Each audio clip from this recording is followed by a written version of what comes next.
Welcome back bersama Mr. Wurka di Wurka KW yang akan kembali melanjutkan pembahasan manhwa King Account yang selalu ditunggu-tunggu para cendekiawan dan dinanti-nantikan oleh banyak filsuf Zambia.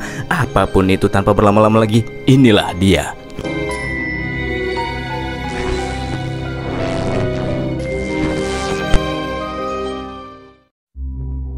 Masih melanjutkan cerita sebelumnya, Hyo bersama dengan teman-teman kini sedang dalam perjalanan menuju tanah kejatuhan para dewa, menaiki kapal amfibi punya Poseidon. Jika mereka melihat tempat tersebut menggunakan satelit, yang bisa terlihat cuman kabut tebal yang menutupi seluruh wilayah. Bahkan tidak ada peralatan deteksi yang dapat mendeteksi situasi di dalamnya. Inilah yang menyebabkan manusia hampir nggak punya informasi terkait dengan tempat misterius tersebut. Sekalipun Hyo sekarang sudah menjadi sosok yang menguasai lautan, nampaknya dia benar-benar tidak dapat menguasai seluruh lautan. Setelah jadi raja laut, yang hilang cuman kabut di sekitar wilayah yang sempat diinvasi sama manusia ikan. Sementara di tanah kejatuhan dewa, kabutnya masih tetap ada. Pada saat itu Poseidon menyinggung perkataan Hyo yang sebelumnya sempat berspekulasi jika segala sesuatu di bumi era olisasi itu diciptakan oleh suatu keberadaan berdimensi tinggi di alam semesta. Kalau itu memang benar adanya, tentu saja masalah tanah berkabut itu tidak sederhana dan hilang cuman karena Hyo bisa menjadi raja lautan.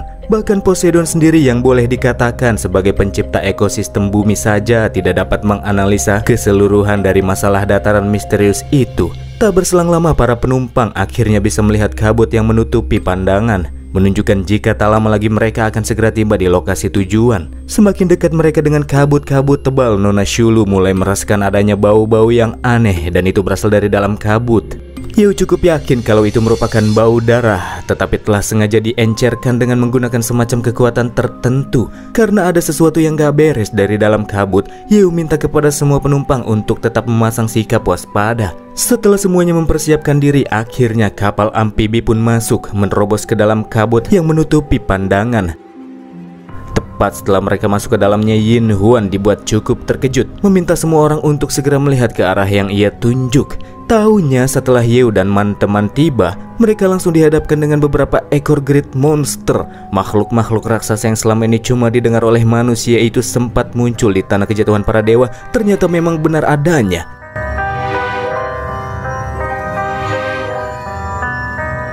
Wang Hao memang udah dengar kalau Great Monster ini ukurannya besar, tapi setelah melihatnya dengan mata kepalanya sendiri, nampaknya ukuran mereka jauh lebih besar 10 kali lipat dari apa yang sempat ia bayangkan. Bagi makhluk-makhluk raksasa itu, Hyo dan teman-teman sudah seperti semut yang lagi masuk ke dalam kawanan gajah. Kalau nggak hati-hati, sekali injak, habislah. Ya, ukuran para raksasa itu memang cukup menakjubkan, tapi ada yang gak kalah menakjubkan dari para monster tersebut. Sambil mengatakan itu, Hyo minta semua orang coba deh lihat ke atas. Siapa sangka kalau di perairan Antartika itu ada semacam dinding es yang sangat tinggi. Dinding tersebut kemungkinan besar merupakan segel penghalang yang sengaja dibuat agar para great monster itu tidak membuat kekacauan di dunia luar, tetap berada di dalam kabut. Pedang-pedang raksasa yang tertanam pada dinding es itu berguna sebagai pilar penopang, yang di dalamnya mengandung energi magis yang sangat kuat, sehingga penghalang tersebut secara total telah mengisolasi bagian dalam dari dunia luar. Bila melihat dari material dan kondisinya setelah dicek pakai drone pemindai, sepertinya dinding es penghalang ini telah ada setidaknya 500 tahun yang lalu. Sudah fosil sekali, 500 tahun yang lalu. Kalau dipikir-pikir, Hyo pikir mungkin teknik segel penghalang ini bisa jadi merupakan peninggalan 5 pahlawan legendaris. Ya, bisa jadi itu.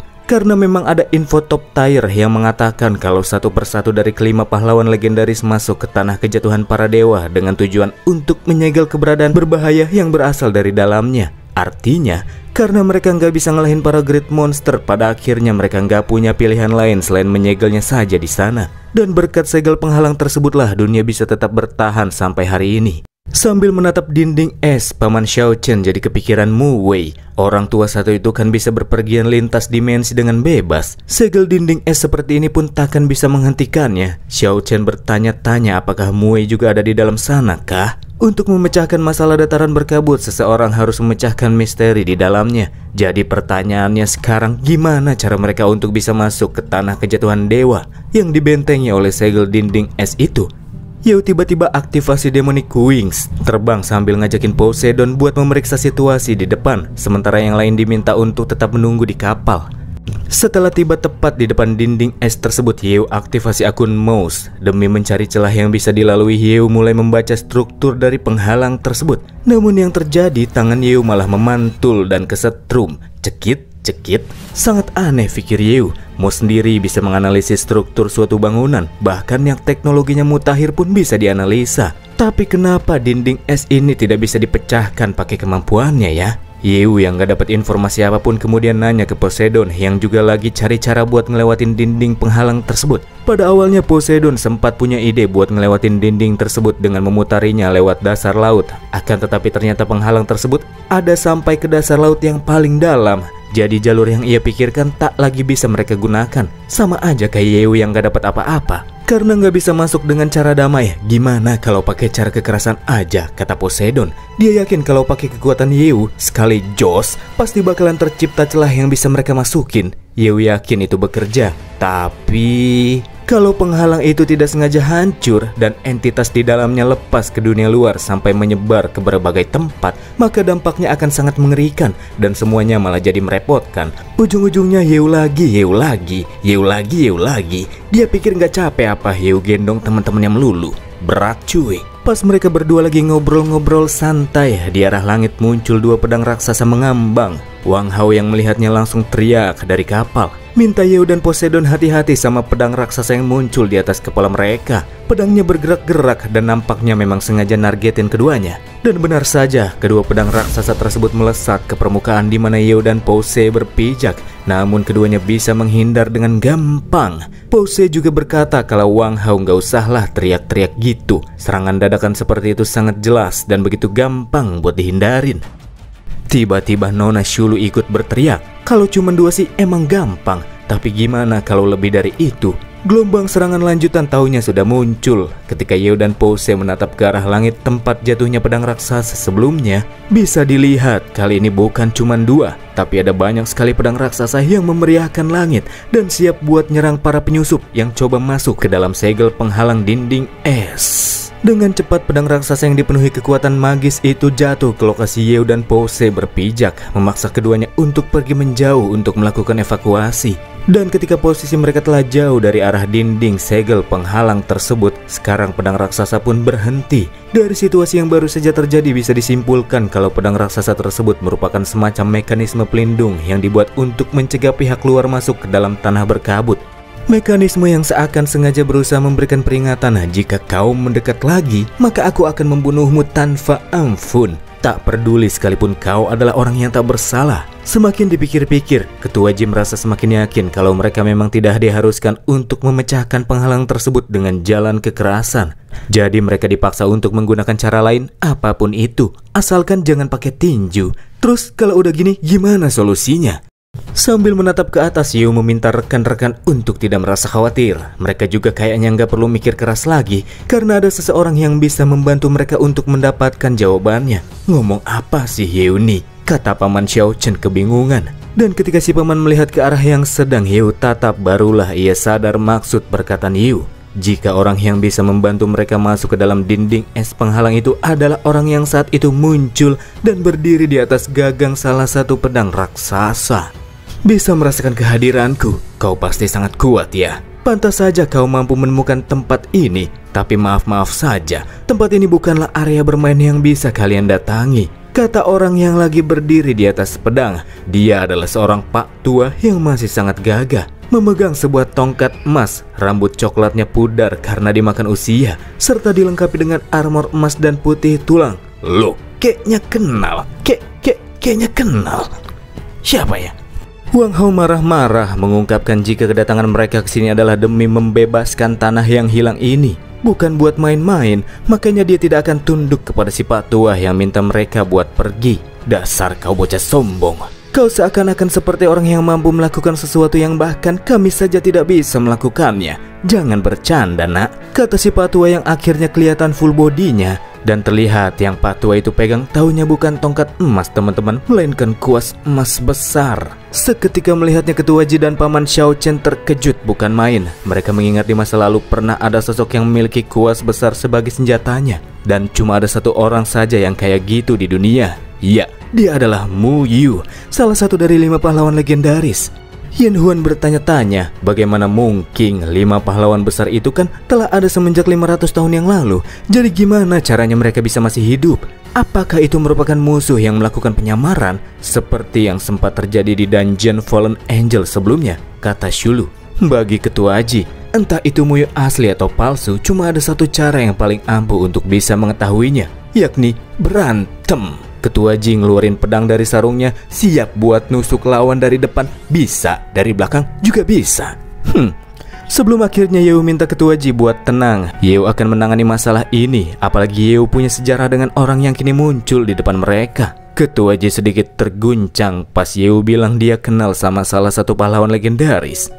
Apakah Yeo ini juga orang tua yang udah hidup ratusan tahun di bumi? Ya, apapun itu, Ketua Ji cukup yakin kalau Yeo yang ngomong dia pasti nggak bakalan bohong. Terbang sendirian dan menghampiri Muyu di atas pedang, Yeo tanya kalau patua itu memang benar Muyu, apa dia masih kenal sama Bang MC? Bukannya jawab pertanyaan itu, Muyu malah mengibas senjatanya ke arah Yeo, menyuruhnya untuk segera menjauh dari sana. Muyu tak peduli siapa itu bocah muda di depannya, yang pasti kalau nggak pergi, ya mati. Kibasan kuas Muyu sepertinya memang jadi peringatan yang cukup keras, karena pas Yeo menghindari serangan tersebut, efek serangan yang terkena ke permukaan air meledak dengan cukup hebat. Petarung kuat bisa ikut meledak itu sih. Akan tetapi tentu saja Yeo nggak mau nyerah begitu saja. Dia kemudian mengaktifkan Ultimate Raja Qian, lalu berkata, padahal baru beberapa ratus tahun berlalu, tapi Muyu sudah melupakan orang yang tentu sangat berjasa besar di hidupnya. Yeo masih ingat kalau dulu sebelum berpisah, Muyu pernah bilang akan selalu mengingat Bang MC sepanjang hidupnya. Tapi sekarang apa? Muyu hanya berkata bahwa dirinya sudah menjaga tempat ini selama ratusan tahun terakhir. Berjuang selama ratusan tahun sudah membuatnya melupakan banyak sekali hal yang terlewati di hidupnya. Dan kini terdapat satu hal yang selalu dirinya ingat, dan itu adalah tidak akan pernah membiarkan apapun keluar atau siapapun masuk dari luar ke dalam penghalang es. Mempersiapkan diri buat baku hantam, Muyu kali ini berdiri di atas bilah pedang raksasa, terbang ke arah Yeo dengan cepat, mencoba mendaratkan sebuah serangan jarak dekat. Pada saat itu Yeo yang menahan serangan Muyu berkata kalau komunikasi lewat baku hantam juga oke. Momen tersebut akan sekalian Bang MC gunakan buat nguji seberapa tangguhkah Muyu sebagai sosok pahlawan legendaris yang begitu terkenal. Ketika dua kekuatan besar itu saling berbenturan, langit cerah seketika berubah menjadi gelap. Awan kelabu yang berputar di atas perairan Antartika menurunkan badai petir yang begitu mengerikan.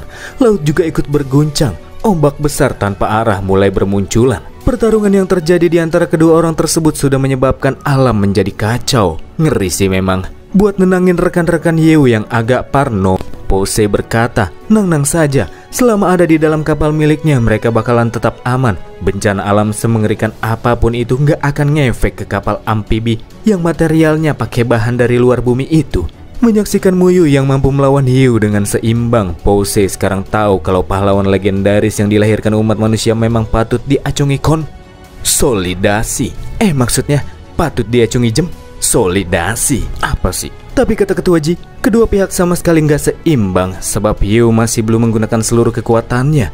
Dia cuma lagi nguji si pahlawan tua itu. Memang Hiu ini mesti dinner sih. Ketika senjata kedua petarung saling berbenturan, Hiu berkata, mungkin saat ini Muyu masih belum tahu kalau sekarang gangguan komunikasi dan krisis monster di bumi itu sudah teratasi. Dan hanya benua terakhir ini sajalah yang masih belum terbebaskan. Ketika melepaskan serangan naga api besar kepada Yeo, Muyu menjawab jika apa yang baru saja Bang MC sebutkan hanyalah sebuah mimpi yang dirasa begitu bodoh. Prestasi besar seperti itu bukanlah sesuatu yang bisa dilakukan oleh orang biasa. Kalaupun ada, maka orang-orang kuat yang bisa melakukannya terdapat di dalam penghalang dinding es ini, ungkapnya.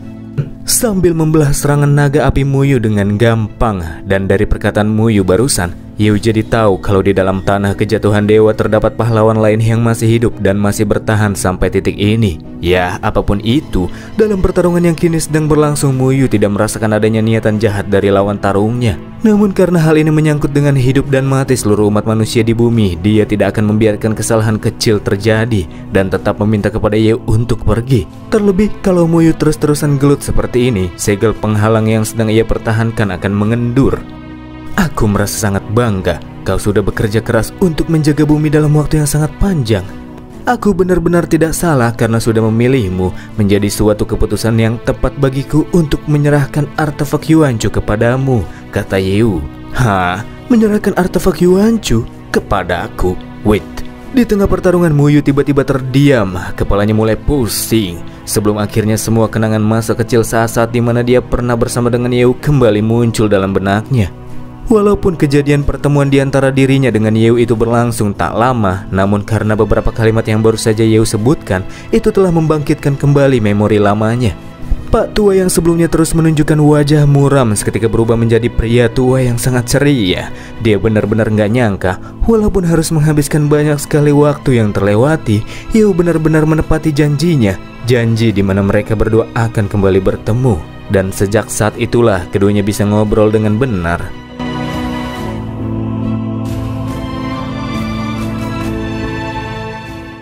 Yeu juga menceritakan kepada rekan-rekannya itu kalau sebelumnya Yeu sempat memasuki tanah berkabut dan melakukan perjalanan waktu ke masa awal kemunculan olisasi bumi, lalu memberikan artefak Yuanchu kuas ajaib kepada Muyu. Cerita yang hampir nggak masuk akal itu dipercaya sama semua orang di sana, karena ya, memang Muyu sendiri juga mengakui kalau Yeu adalah pria berjasa besar yang dahulu sempat dia panggil kakak.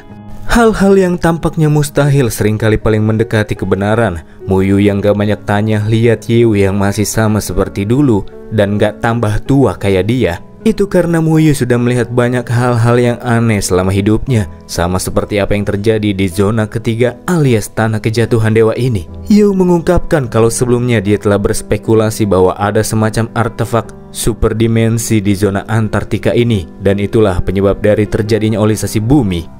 Mendengar penyampaian Yeu, Muyu merasa kalau kakak tak sedarahnya itu memang mantap, bisa bikin kesimpulan yang sangat mendalam, padahal cuman punya info yang sangat sedikit. Akan tetapi pada kenyataannya kebenaran masih jauh dari kesimpulan sederhana yang dibuat oleh Yeu. Muyu nampaknya mengetahui kebenaran di balik ini semua. Merasa penasaran, semua orang pun minta agar sang pahlawan legendaris itu menjelaskannya lebih lanjut. Tapi sayang sekali, kata Muyu, dia nggak bisa memberitahu tentang kebenaran yang mereka semua inginkan. Kebenaran itu cuma bisa diungkapkan oleh pribadi masing-masing. Ih, apa sih? Kata Wang Hao yang sama sekali nggak bisa mencerna kalimat membingungkan yang disampaikan oleh Muyu. Sebagai pria yang kurang pinter, Wang Hao minta orang tua itu alias Muyu buat jelasin pakai bahasa bayi sajalah. Sebenarnya bukan yang gak mau jelasin secara detail, hanya saja Muyu nggak bisa mengatakannya. Kenapa dia nggak bisa mengatakannya? Itu karena di tanah kejatuhan dewa, kebenaran tidaklah tetap, terus berubah-ubah setiap saat. Waktu yang berbeda, tempat yang berbeda, orang yang berbeda, dan kondisi yang berbeda-beda pada akhirnya akan bersinggungan satu sama lain dengan kebenaran yang berbeda. Dan tidak ada satu cara pun untuk memecahkan kebuntuan ini. Iya, itulah alasan kenapa Muyu nggak bisa jelasin. Dia nggak tahu harus mulai dari mana. Mendengar kalimat yang disampaikan Muyu malah makin bikin Wang Hao pusing. Padahal patua itu jelasin pakai bahasa Mandarin, terus ditranslate Indo sama Mr. Worka, tapi makna dari satu kalimat pun dia tidak mampu mencernanya. Bukan cuma Wang Hao, para ciwi-ciwi di sana juga belum tahu pasti tentang kalimat yang disampaikan sama Muyu. Sementara Yeu mikir keras. Jadi simpelnya, menurut Yeu, di dalam tempat itu nggak ada yang namanya kebenaran tunggal. Berbagai kemungkinan bisa terjadi. Artinya ada akhir yang baik dan ada akhir yang buruk, dan ada akhir yang bercabang, dan lain-lain. Yeu bertanya, mungkinkah karena artefak superdimensi itu, aliran waktu dan ruang di area ini jadi terganggu, sehingga mengakibatkan perbedaan alur waktu, cabang sejarah, serta membentuk akhir yang benar dan akhir yang salah.